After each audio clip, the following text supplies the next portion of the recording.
Banjir tetap sekolah, bocah 9 tahun hanyut tenggelam.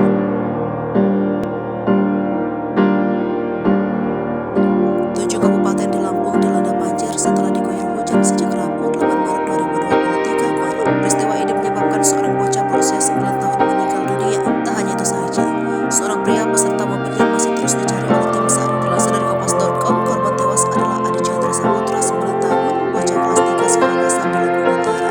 Warga Lampung Utara itu meninggal setelah diduga terseret arus saat melintasi jalan yang terendam banjir. Kala itu, Adi dalam perjalanan pulang dari sekolahnya. Kapolres Lampung Utara AKBP Kurniawan Ismail mengatakan korban ditemukan meninggal 1 jam setelah dilaporkan hilang. Korban ditemukan tidak jauh dari lokasi awal pertama kali hanyut. BPBD Lampung Tengah Makmuri menjelaskan banjir melanda 3 kampung di Kecamatan Tarusan Bunyai. Adapun sebabnya akibat luapan Sungai Wai Lempuyang yang Sungai Bandar Agung yang melintasi kawasan itu meluap.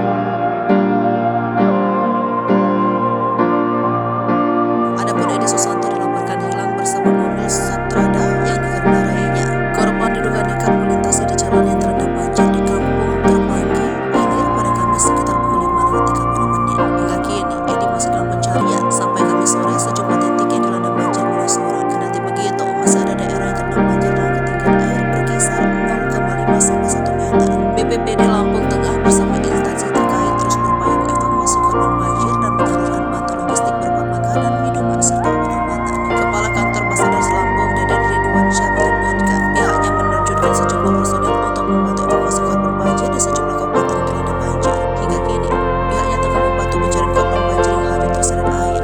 Kendati begitu, hingga Kamis petang pencarian korban belum membuahkan hasil. Selain di Lampung Tengah, tim SAR juga diterjunkan untuk membantu evakuasi warga yang terjebak banjir di Kabupaten Tulang Bawang. Hingga kini sudah ada puluhan warga yang dievakuasi karena terjebak saat banjir tiba-tiba melanda di permukiman penduduk di 3 desa di Kecamatan Bengkala. Banjir yang terjadi pada Kamis dini hari itu membuat banyak warga tidak sempat mengungsi ke daerah yang lebih aman. Hingga saat ini, tim Basarnas juga terus bersiaga di 7 kabupaten yang dilanda banjir. Tim fokus memberikan pertolongan dan penyelamatan pada warga yang terdampak banjir. Ketujuh kabupaten yang dilanda banjir adalah Lampung Tengah, Lampung Utara, Lampung Timur, Tulang Bawang Barat, Tanggamus, dan Wai Kanan. Lampung Tengah menjadi daerah terparah yang dilanda banjir.